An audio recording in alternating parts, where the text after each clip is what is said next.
just kind of like looking over the main points of concern for the day. Um, I definitely feel that COVID restrictions are the major thing that's personally affecting me. My gym is no longer what it used to be at present moment.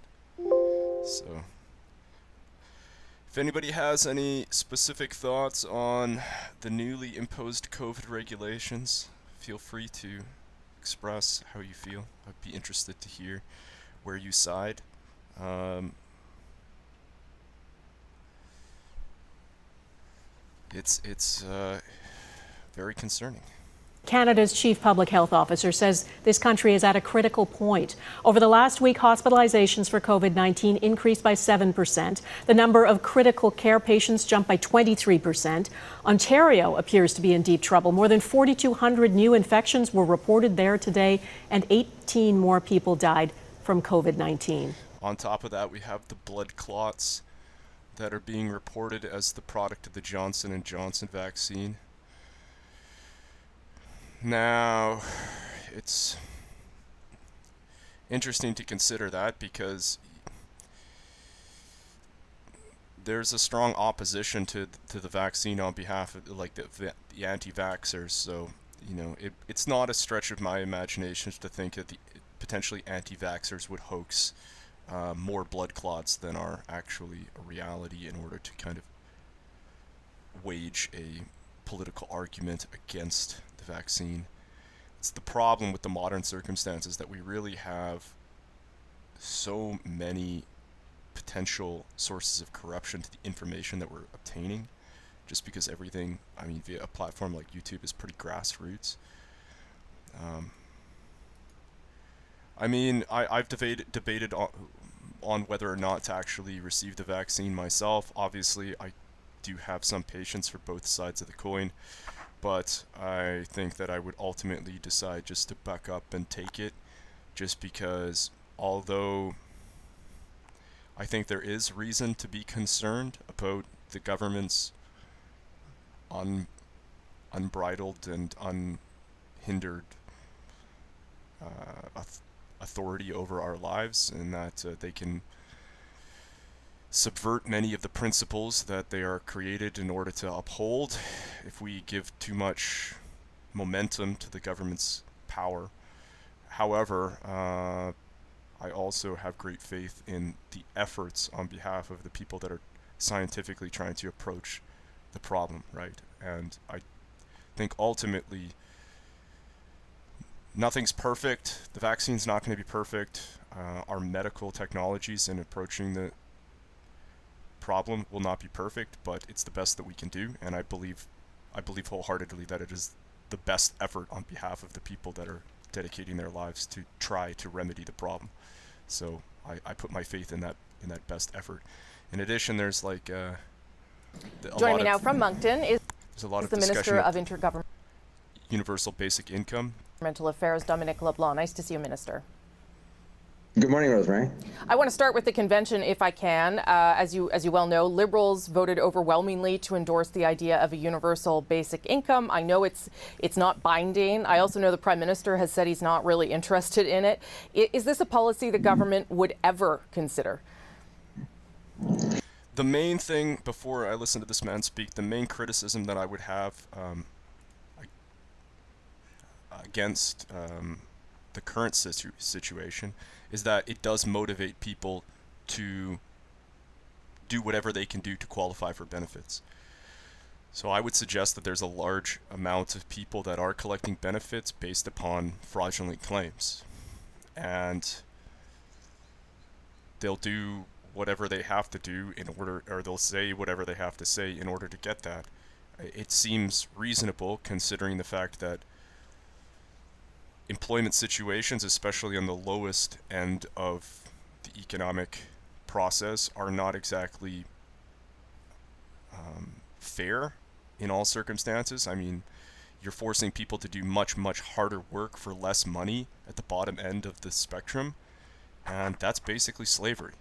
And essentially, all authority is being placed into the hands of a low-level management or the lowest level of authority at Dairy Queen. I mean, like, if you think that any given fast food manager or Dairy Queen manager is always going to treat their entry-level employees fairly,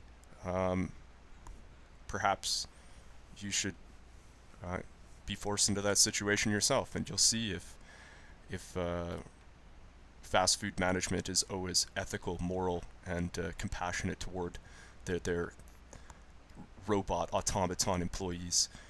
So we don't want to force people into slavery at the same time as we want to ensure that the economy benefits people and we continue on the trajectory of prosperity and progress that we want. And it's a very, very complicated issue. Ultimately, we don't know what the implications would be. And I think that there is the opportunity to implement it on a limited basis to see what that's going to lead to. Because if we introduce resources into the bottom of the economy, it could stimulate growth, obviously. And it's the question of the modern age. Sure. I mean, obviously, we would consider any thoughtful policy proposition like that. I have a number of my colleagues in caucus who have been working for, in some cases, a number of years on what a universal basic income might look like. There's no doubt when the CERB payment started a year ago, for example, and employment insurance was expanded to gig workers, self-employed people, like the pandemic has properly taken governments to a different posture in terms of income supports. That's a good thing. I'm glad we did that. But it's a thoughtful policy. We also have premiers, Rosemary, including premiers that aren't Liberal premiers, who are saying to us that they'd be interested in looking at like a pilot project of research around what a universal basic income might look like in a smaller jurisdiction. So it's an ongoing conversation, I think a very valuable one. Even though I would say from my personal experience, as soon as the conversation starts to steer in this direction, that there is both advocacy and opposition from a lot of people, especially on Facebook, that I've encountered, and it's definitely something that I like to talk to people about. So if you have any thoughts on that, hit me up in DM, as well as... The NDP, meanwhile, taking a bit of a turn, launches its 2021 party convention tomorrow. Like most things nowadays, the event will be held virtually. It marks Jagmeet Singh's second convention as party leader, and based on the CBC's poll tracker, the party has some work to do as they prepare for the next election. Now, when it comes to Jagmeet Singh, I voted for Justin Trudeau the first time when he was first elected, and I had some, a fairly prominent disagreement with the government at large between then and now that I have still to see satisfying resolution to. So I did not vote for anybody the second time, and not that I don't think Justin Trudeau is an interesting guy in that, I think that December 25th birthday is kind of interesting. That's the first thing I always think about when I think about Justin Trudeau, is that he was born on Christmas Day. I like that. And, I think all in all, I like Justin Trudeau a lot, but I would personally, just out of kind of my personal position on things, I would probably give Jagmeet Singh a try in the next federal election. I'd probably cast a vote, and then I might cast a vote for Justin Trudeau in the election after that, just because I think that's an interesting balance. Justin Trudeau's a pretty young dude. He can govern the country potentially for the next 2 or 3 decades, right?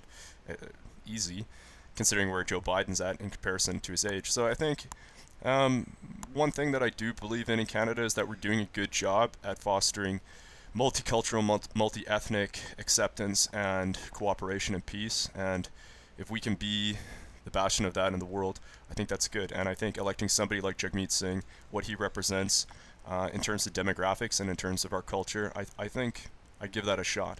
And a lot of the specific political points of policy that he's brought to the table, I tend to be fairly leftist like that. So I tend to agree with a lot of what the NDP is putting forward. But I'm a balance between, I'd say, Liberal and NDP. I'm a balance in that I did elect Justin Trudeau. But I think it would be interesting to give Jagmeet Singh a shot. Kind of global news, Moscow has lashed out at the EU's latest sanctions on Iran, saying that the decision to impose them is worse than a crime. If the EU lacks coordination, if the left hand has no idea what the right hand is doing, that's unfortunate. But if the decision was reached consciously, amid the ongoing negotiations in Vienna to save the Joint Comprehensive Plan of Action, then this is a mistake that is worse than a crime. The one thing that I think about with regard to Iran is that the United States, I mean the entire balance between the United States supporting Israel, trying to prevent the nuclear capabilities of Iran, you know, it's just interesting to reflect upon the United States assuming that global policing role. I think given the current state of power in the United States and how the democratic system has led to this strong schism within the American political spectrum, and all of the problems, all of the civil unrest that is the product of that, we don't really have the same United States as we once did. I think there was a much more strong sense of sanctity in the United States' role as global police, global protector, and I think that has to be considered in light of how much division there is within the national political climate in the United States, and what that translates to in terms of the actual experience of human rights and the rights of the citizen within the United States in consideration of things like the police shooting of Daunte Wright. So, I mean, like, we got this Daunte Wright situation. And looking at the video of Daunte Wright, I mean, you know, he's a pretty young guy. If there was no gun there, and she shot him apparently by accident, that's a pretty bad situation. You know, if he had no firearm and a lethal weapon was used, I mean, this is what we're ultimately talking about, is like, there's nothing that can bring that kid back, man. There's nothing that can bring that kid back. Like, you know, human life is everything. So, and then all of the steps that are being taken on behalf of Chicago police in order to prevent the second wave of George Floyd related chaos. So, any thoughts on any of that, people? Let me know. I'd love to chat.